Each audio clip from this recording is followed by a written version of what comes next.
Fire Emblem Awakening came at a time when I didn't have a 3DS, and even though over time on the channel I would continue to write about its characters, lore, and story, there was one aspect that has always been underexplored relative to other games on the channel, like Blazing Sword and Path of Radiance, and that's this game's supports. Awakening has so much character dialogue, and I've always felt I've neglected to talk about the supports in this game. So a couple weeks ago, I set out to just start reading supports in the game and looking for ones I found particularly funny or memorable. This eventually brought me to ask some Awakening fans what their favorite silly supports were, and upon inspection, I can confirm this game is freaking hilarious. Every Fire Emblem game has funny character writing. It's all part of why supports are awesome. But today, I wanted to focus on 4 particular supports that I found especially memorable and funny. Lately, I felt the itch to return to writing about character interactions over mechanics, and so here we are. Now then, let's start with a simple but fun support between main man Chrom and his sparring buddy, Vaike. So Fire Emblem cooking supports are not new. Like, there's cooking supports in every Fire Emblem game. And I wouldn't even be surprised if the series uses cooking supports as a crutch for 2 characters when they have legitimately no idea how to write them talking together. And for that reason, they're usually pretty forgettable. No one would fault you for just assuming that 2 characters in a cooking support bond over the meals they made, sharing their opinions on each other's food, or transitioning to something about their culture or whatever. So it's especially refreshing when a cooking-related support doesn't go in the direction one would expect. Fire Emblem and cooking are so synonymous with one another that it is now an in-game mechanic in modern games. But if someone were to take this relationship further, making it more complex than one would ever think, what if someone I know, someone the channel even knows, were to take Fire Emblem gameplay and cooking and to make a whole new SRPG out of it? A long time ago, humanity thrived. But their selfishness towards nature angered the gods, who punished them by overturning the food chain. Centuries have passed by, and now humans are primitive once again. Hey, you're saying that as if being primitive was a bad thing. But you know what? In this new world, I'm at the top of the food chain. Welcome to Food Devils. The game developer behind Path of the Midnight Sun and a good friend to the channel, Vaike Chrom, returns once again with his next game, which combines Fire Emblem's grid-based combat system with roguelike mechanics you would see in Darkest Dungeon. In this game, you play as the last human chef in this post-apocalyptic world with the goal to grow your restaurant by preparing dishes from the very beasts who continue to threaten the human race. But you can't do it alone. Recruit adventurers and have them sign contracts with Food Devils, enigmatic beings that represent humanity's ideals to their most extreme form, who will lend their power to ensure their survival in the brutal biomes where such monsters dwell. As you progress through the story, so too does your relationship with these devils, and who knows, maybe they'll take a real liking to you. Food Devils releases in late 2025 and will be available for all consoles and PC. Check out the game's Steam and Kickstarter pages down in the description. And thank you Vaike Chrom and Studio Daimon for sponsoring today's video. I am indifferent to your motives, as my sole aim is to cleanse the fish tainted by plastic. Towards this noble end, I shall be your peerless warrior! Itadakimasu!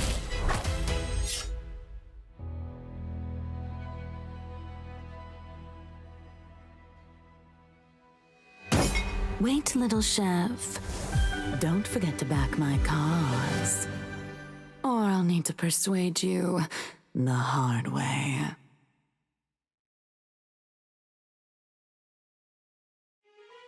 Coming back to these two, one may wonder how them and cooking could possibly be related. Are they actual talented chefs, or do we have a Dosla Garcia healing staff situation? The C support is quite straightforward. Vaike is the competitive brute who views himself highly as rivals with Chrom. They establish a history of intense and back-and-forth sparring matches, but Chrom thinks it'd be beneficial if they switched partners this time around, which is met with disappointment and beckoning by Teach, who resorts to clucking like a chicken in response to Chrom's refusal to spar with his silly stakes on the line, like the loser pants Frederick. Eventually Chrom caves and they agree to spar. The B support starts similarly with Vaike challenging Chrom again. This time though, Chrom comes up with a different kind of duel. As Lissa got so upset, she started to cry at how serious things went between the two last time. The thing is, neither of them really know how to take things easy when it comes to sparring. It's either 100% or it's nothing. Vaike comes up with the idea for a cook-off, and despite Chrom's lesser experience in the kitchen, he accepts the challenge.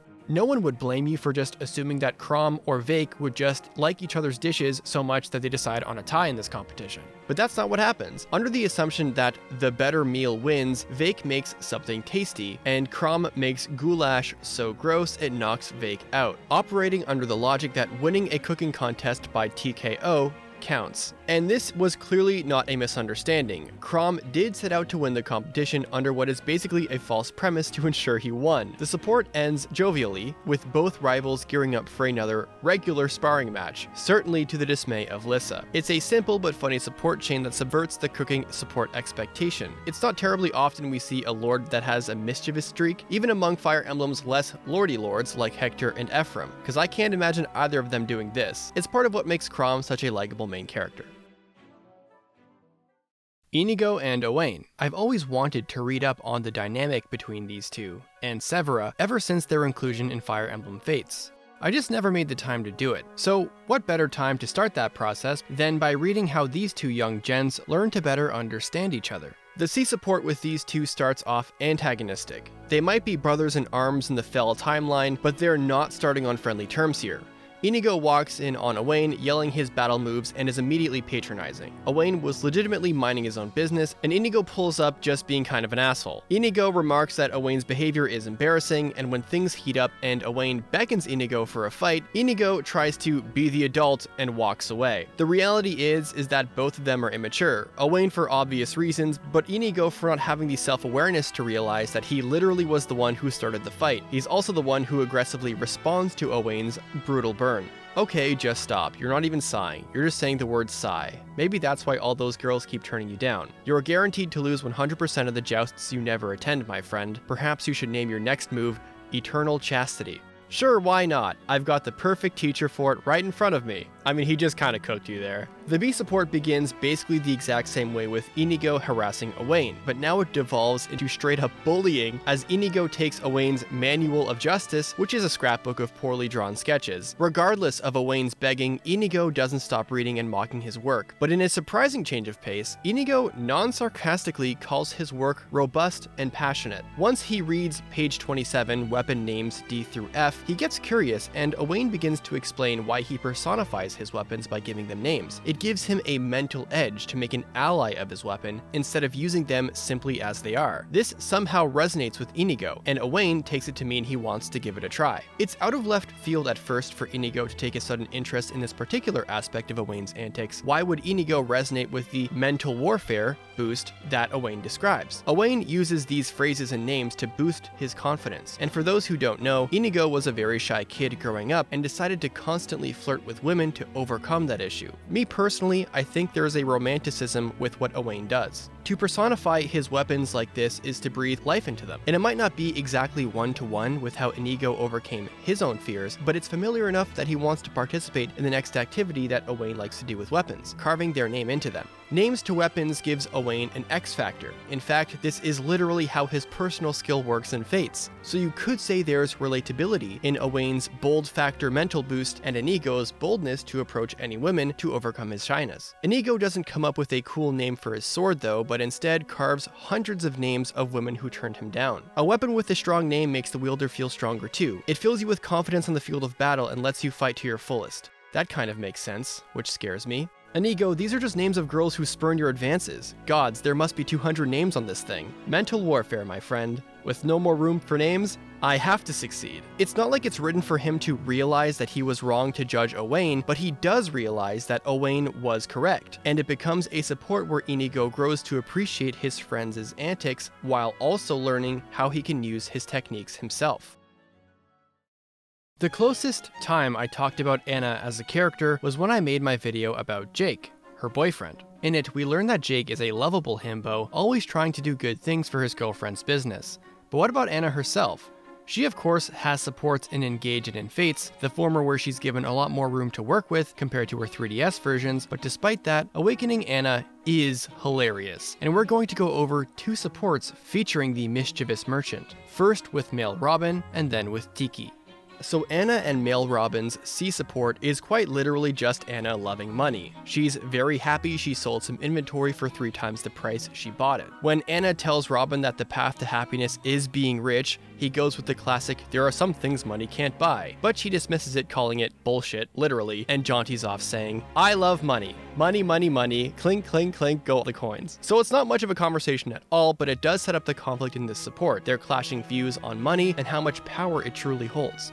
Robin clearly didn't grow up valuing money and isn't concerned with material things, whereas Anna's entire life is the tireless pursuit of breadwinning. She understands that money runs a feudal system and acknowledges capital over everything, even to the point of calling Tiki a freaking socialist. This is a real line and we'll get to that next. Or say there was a girl you were completely in love with. What would you do? Take her to nice restaurants, buy her expensive gifts? That's money at work right there. And there's nothing wrong with it. I suppose your argument has some merit, though it still seems extreme. And even if true, isn't it kind of, I don't know, sad?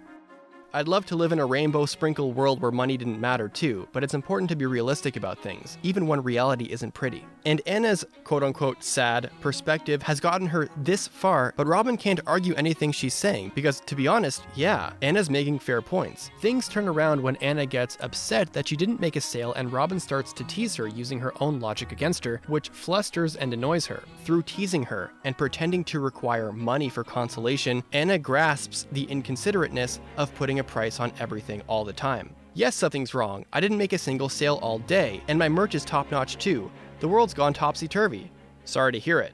Times like this, a girl needs a shoulder to cry on. Perhaps you could rent one? Banger writing, by the way. Anna calls herself pragmatic, but still human, and needs Robin's companionship and his lending ear. But there's irony in being so locked in about the power of money into very clearly needing something that money has no purchasing power in.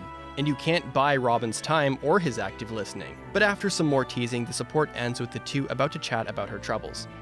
The S support starts with Robin's thoughtful gesture of buying her a present for her birthday, and she's shocked when he calls her a good friend. But after she quiets down, when asked why, Anna had just realized that the saying, "it's the thought that counts," is a real thing, and Robin was right the entire time. She suddenly tells him she loves him and asks him to marry her. In this wildly sudden and whimsical moment, Robin basically says, screw it, and they get engaged. To be honest, I mess with this S support super hard. This S support works because Anna is whimsical as hell. Like, dude, she has interdimensional sisters that the game acknowledges, and what better I fell in love in that moment than getting a gift from the guy who basically changed your entire worldview. Like, yeah, every S support are the writers running out of time, but consider who Anna is. She isn't a very deep character, but that's by design. We never know much of her beyond her capitalist ventures and her meta acknowledgements of her sisters being everywhere. She's meant to be fun and whimsical because that's kind of the only way she works. She's not super in-depth, but she's always been that for fun character in the series, and like its second mascot. So this whole support chain to me works perfectly. She learns a valuable lesson that will resonate with her for life, so screw it, marry the guy. And that's why I really like this support chain. As previously mentioned, Anna in Awakening is a pragmatic merchant, but is undeniably money hungry, and in the support, her greed becomes, to put it bluntly, shameless. Don't get me wrong, this support is short and sweet, and honestly, hilarious for both characters. In the C support, Anna tries to butter up Tiki by giving her some lauding attention. Tiki doesn't appreciate it very much, and would rather be seen as an ally instead, and not as Tiki, the Divine Dragon's Oracle. In response, Anna asks for an autograph as a token of their friendship. She pulls a fast one on her and brings up a stack of paper and pleads for her to sign them all. And unbeknownst to her true intentions, she goes along with it as she gave her word. In the B support, Anna is talking to herself and celebrating her successful scheme of selling her autographs. But when Tiki overhears her say, "Time to stoke the flames of profit fever," she gets shook and then uses her quick thinking to rope Tiki into yet another money scheme. You should give a speech praising the virtues of peace and brotherhood. What good is a voice if she's muted, eh? Let's put those vocal cords to use. I'm not so arrogant as to think it's my station to lecture others. I'm merely a woman who has lived longer than most. Yeah, but being all super old gives you wisdom and stuff. You can do a good thing here. The audience would be moved by your words. You could remind them why they fight, to achieve lasting peace for friend and foe. Once she's on board with the Talkin' with Tiki live show, she starts to plan out the logistics, the venue, the gift shop, her script, and the VIP meet and greet. And Tiki does not know what she's gotten herself into. Anna has now tricked her twice in a shameless attempt to make money off of her kindness and thoughtfulness. And her finding out the truth of what she's been up to in the A support plays out hilariously. Wow, nobody draws a crowd like Tiki. Talk about star power. I've known kings that would kill for that kind of adoring public. The speech was a sellout, and I unloaded my entire stock of Tiki memorabilia. Somebody pinch me, I must be dreaming. I volunteer for that duty. This time, Tiki knows exactly what's going on, confirming that Anna had charged admission for Tiki's speeches and selling her signature. She starts to scramble as she tries to justify her actions, but the Divine Dragon Oracle is not buying it, stating that if she really did have good intentions, she wouldn't have need to lie in the first place. But wait, I didn't do it for my own personal gain, I swear. Such deceit only compounds your folly. Tiki, why are you pulling out a Dragonstone? To teach you that deceiving an oracle bears a hefty price. Now still your lying tongue and prepare to be eaten. Tiki terrifyingly judges Anna's fate and chooses to eat her as her punishment for her greed. Anna, panicking, comes up with yet another lie and says the proceeds are going to charities. When pressed further, she unintentionally spills her other intentions. Tiki chooses to believe her, but clearly is not buying her words at face value and demands all the money she made off of her. You are free, of course, to decline, in which case you may pursue a new career opportunity in food services. Here, take it, take the money. I am so glad you understand.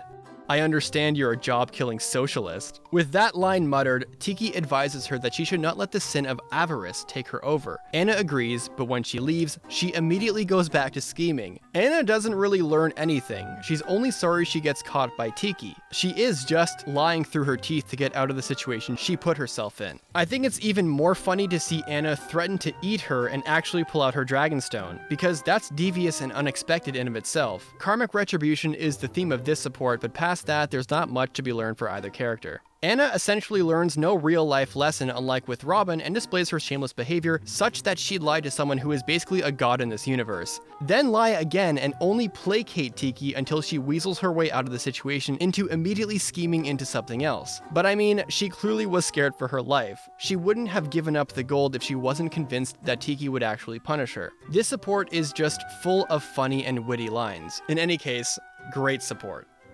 Fire Emblem Awakening is one of those games I unfortunately just wasn't really around for when it came out in 2013. I was still really young and stupid and in university, and it was long before I started to take the series more seriously. Without a 3DS of my own until Fates was already out for a bit, Awakening was just kind of there for me. When I started to write scripts about Awakening, I still didn't have the game myself and had to use YouTube and FE Wiki for research. This is in major contrast to an easily accessible game like FE7, which I not only no-lifed on my Game Boy Advance SP, but I could experience these supports as they were intended to be read, alongside emulating the game itself. This all led me to not leisurely read Awakening supports very often, but the impetus for this video was exactly that. I wanted to make a new supports video, and I vaguely remember a couple of supports like the Chrom and Vaike one. One casual view of this support sparked curiosity and the inspiration to make a fun support video just like I used to do. There's a lot of really good supports in this game, and now I'm curious about how much I've missed out on for both this game and even in Fates.